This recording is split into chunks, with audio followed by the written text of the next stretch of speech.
Hello welcome to Akhila's vlogs and vlog. ഇന്ന് വളരെ different ആയിട്ടുള്ളൊരു റെസിപ്പി ആയിട്ടാണ് കേട്ടോ ഞാൻ എത്തിയിട്ടുള്ളത്. Paneer in biryani gravy. ഈ ബിരിയാണി ഗ്രേവി നിങ്ങൾ കേട്ടിട്ടുണ്ടാവാൻ വഴി കമ്മിയാണ്. കാരണം നമ്മുടെ നാട്ടിൽ അങ്ങനെ ഒരു ശീലമില്ല, ബിരിയാണിക്ക് എന്തെങ്കിലും ഗ്രേവി കൂട്ടുന്നൊരു ശീലം അല്ലേ. നമ്മൾ സാലഡ് അല്ലെങ്കിൽ പപ്പടം അല്ലെങ്കിൽ ചിക്കൻ വേറെ അങ്ങനെയൊക്കെയല്ലേ കൂട്ടുന്നത്, ചിക്കൻ അതിൽ തന്നെ ഉണ്ട്, അങ്ങനെയൊക്കെയല്ലേ. എന്നാൽ നമ്മുടെ കേരളത്തിൻ്റെ പുറത്ത്, പ്രത്യേകിച്ച് ഹൈദരാബാദി ബിരിയാണിൻ്റെയൊക്കെ കൂടെ സൈഡിൽ വിളമ്പുന്ന, അതിൻ്റെ കൂടെ മിക്സ് ചെയ്ത് കഴിക്കാൻ വേണ്ടിയിട്ട് യൂസ് ചെയ്യുന്നതാണ് ഇങ്ങനെ ഒരു ബിരിയാണി ഗ്രേവി. ഇത് വളരെ ടേസ്റ്റി ആയിട്ടുള്ളൊരു ഗ്രേവിയാണ്. നമുക്കിത് നമ്മുടെ പല ഐറ്റങ്ങളുടെയും കൂടെ നമുക്ക് കോമ്പിനേഷനായിട്ട് എടുക്കാൻ പറ്റും. പ്രത്യേകിച്ച് വെജ് ആൾക്കാർക്ക്, അവർക്ക് മാത്രമല്ല എന്നാലും വെജ് ആൾക്കാർക്ക് ഒരു സൂപ്പർ ടേസ്റ്റി വെജ് കറി ഇതൊന്നും നമുക്ക് ഉണ്ടാക്കാൻ പറ്റും കേട്ടോ. അപ്പോൾ നോക്കാം നമുക്ക് എങ്ങനെയൊക്കെയാണെന്ന്.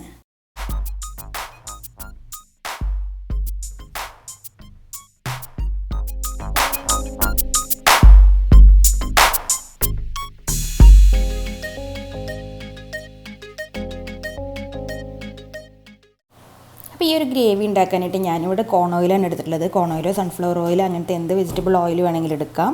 വെളിച്ചെണ്ണ വേണ്ട കേട്ടോ. എന്നിട്ട് അത് 2 ടേബിൾ സ്പൂൺ ഒഴിച്ചിട്ട് കുറച്ച് ബേ ലീഫ് ഒരു 2 മുറിച്ചിട്ടിട്ടുണ്ട്. പിന്നെ ഒരു ടീസ്പൂണോളം കസൂരി മേത്തി. നമ്മുടെ നാട്ടിലത്തെ റെസിപ്പി അല്ലല്ലോ, അതുകൊണ്ട് ഇതാണ് അതിൻ്റെ സീസണിങ് ഫ്ലേവർ മെയിനായിട്ട് വരുന്നത് ഇത് തന്നെയാണ്. അതൊന്ന് വഴറ്റി. പിന്നെ ഇപ്പുറത്ത് ഞാൻ അതേസമയം ഒരു ഇഞ്ചി, ഏതാണ്ട് 1 ഇഞ്ചോളം നല്ല വണ്ണത്തിൽ എത്ര പോകുന്നൊരു കഷ്ണം ഇഞ്ചി ഇങ്ങനെ കഷ്ണാക്കി എടുത്തിട്ടുണ്ട്. പിന്നെ ഒരു 4-5 വലിയ വെളുത്തുള്ളി അല്ലിയും, ഒരു പച്ചമുളകും, 2 മീഡിയം സൈസ് ഉള്ളി വെറുതെ അങ്ങ് വലുതാക്കി അരിയാണ്. കാരണം ഇതെല്ലാം കൂടെ നമുക്ക് അരച്ചെടുക്കണം ആദ്യം. ഇത്രയും ഇപ്പോൾ ഈ കാണിച്ച സാധനങ്ങളെല്ലാം കൂടെ അരച്ചെടുത്തിട്ട് നമുക്കതിലേക്ക് ആഡ് ചെയ്യണം. അപ്പോൾ ഇതെല്ലാം കൂടെ അരച്ചെടുക്കാൻ പോവുകയാണ്.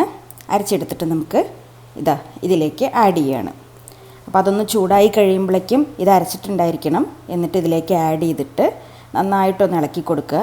അത് ഉള്ളിയുടെ പേസ്റ്റ് ആയതുകൊണ്ട് തന്നെ നല്ലോണം വേവ് ഉണ്ടായിരിക്കും. അപ്പോൾ നല്ലോണം വേവണം. അത് ഇങ്ങനെ മീഡിയം ഫ്ലെയിമിൽ കുറച്ച് നേരം തിളച്ച് അതിൽ വാട്ടർ കണ്ടൻറ്റൊക്കെ പോയിട്ട് നല്ല ഇങ്ങനെ ഒന്ന് നിറം മാറി വരും, അതുവരെ അത് തിളയ്ക്കണം.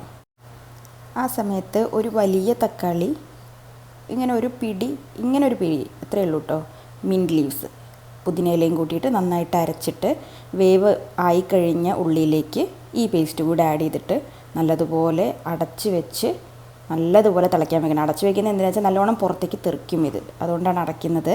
നല്ലോണം വേവണം. അടച്ചു വെച്ച് വേവിക്കുന്ന സമയത്ത് ഇടയ്ക്കിടയ്ക്ക് തുറന്ന് ഇളക്കി കൊടുക്കാൻ മറക്കരുത്, അടി പിടിക്കരുത്. അപ്പം അതുപോലെ നല്ലോണം വെള്ളമൊക്കെ മാറി എണ്ണ ഒന്ന് തെളിഞ്ഞ് വന്ന് വെന്ത് കിട്ടുമ്പോൾ അതിലേക്കൊരു 1/4 കപ്പ് തേങ്ങ, വെറും തേങ്ങ മാത്രം നല്ല ഫൈൻ പേസ്റ്റായിട്ട് അരച്ചത് ഇതിലേക്ക് ചേർത്ത് കൊടുക്കുകയാണ്. എന്നിട്ട് വീണ്ടും നല്ലതുപോലെ മിക്സ് ചെയ്തിട്ട് അടച്ചു വെച്ച് ഞാൻ വീണ്ടും നല്ലതുപോലെ കുക്ക് ചെയ്യാണ്. നല്ലതുപോലെ അത് തിളയ്ക്കാൻ വെക്കണം. ഒരു 5-6 മിനിറ്റെങ്കിലും നന്നായിട്ട് വേവിച്ചെടുക്കുകയാണ്. അപ്പോൾ ഇതും ഓരോ 2 മിനിറ്റിലും ഇടയ്ക്ക് തുറന്നൊന്ന് ഇളക്കി കൊടുക്കാൻ മറക്കരുത്. അങ്ങനെ വേവിച്ച് ആയിക്കഴിഞ്ഞാൽ നമുക്ക് മസാലപ്പൊടികളിടാം. ഒരു 1/2 ടീസ്പൂൺ മഞ്ഞൾപ്പൊടി, പിന്നെ ഒരു ടേബിൾ സ്പൂണോളം കാശ്മീരി മുളക് പൊടിയാണ് ഞാൻ ഇട്ട് കൊടുക്കുന്നത്. പിന്നെ 1/2 ടീസ്പൂൺ ഗരം മസാല, 1/2 ടീസ്പൂൺ ബിരിയാണി മസാല ഇല്ലയെന്നുണ്ടെങ്കിൽ ഗരം മസാല തന്നെ 1 ടീസ്പൂൺ ആഡ് ചെയ്ത് കൊടുക്കുക.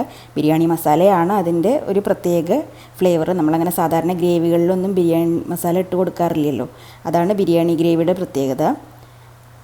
അതിനുശേഷം 1 ടീസ്പൂൺ മല്ലിപ്പൊടി വളരെ കുറവ് വേണ്ടുള്ളൂ, 1 ടീസ്പൂൺ മല്ലിപ്പൊടി, ഇത്രയാണ് ഇട്ട് കൊടുക്കുന്നത്. അപ്പോൾ അത് നമ്മൾ ഇത്രയും ഇതായിട്ടുള്ളൊരു ഗ്രേവിയിലേക്കല്ലേ ഇട്ട് കൊടുക്കുന്നത്. അപ്പോൾ നല്ലതുപോലെ ഇളക്കി കൊടുക്കണം. ഒരു 2-3 മിനിറ്റ് നന്നായിട്ട് ഇളക്കിയാൽ മാത്രമേ ആ മസാലപ്പൊടിയുടെ ഒരു പച്ച ടേസ്റ്റ് പോയി കിട്ടുള്ളൂ. അപ്പോൾ നല്ലതുപോലെ ഇളക്കി കൊടുക്കുക.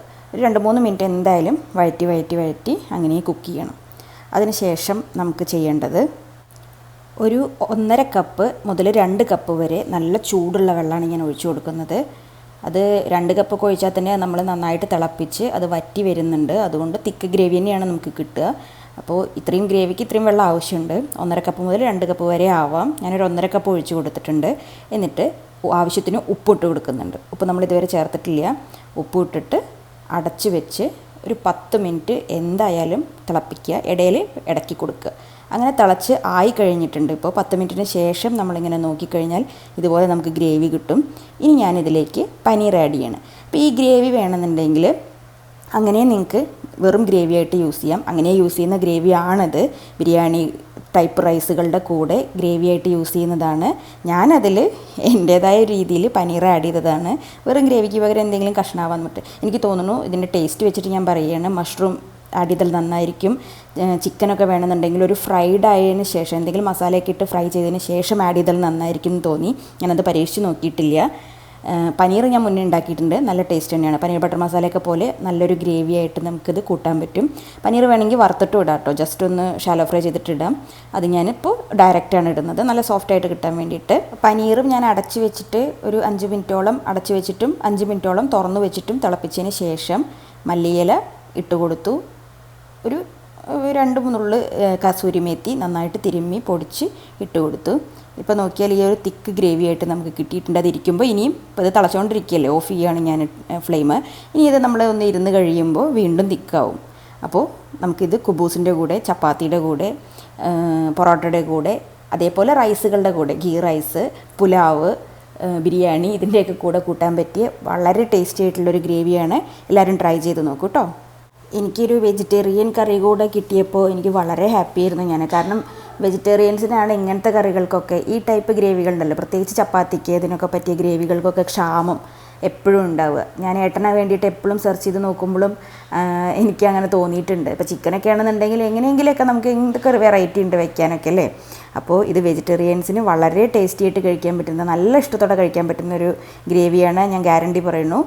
വെജിറ്റേറിയൻസിന് മാത്രമല്ല കേട്ടോ, നോൺ വെജിറ്റേറിയൻസിനും ഞാൻ പറഞ്ഞ പോലെ ചിക്കനൊക്കെ പരീക്ഷിച്ച് നോക്കാവുന്നതാണ്. ഇഷ്ടപ്പെടും. ഒരു ബിരിയാണിയുടെ മസാലയുടെ ഫ്ലേവർ ഉണ്ടല്ലോ, അതെന്തായാലും ഇഷ്ടപ്പെടും. അപ്പോൾ എല്ലാവരും ഒന്ന് ട്രൈ ചെയ്ത് നോക്കുക.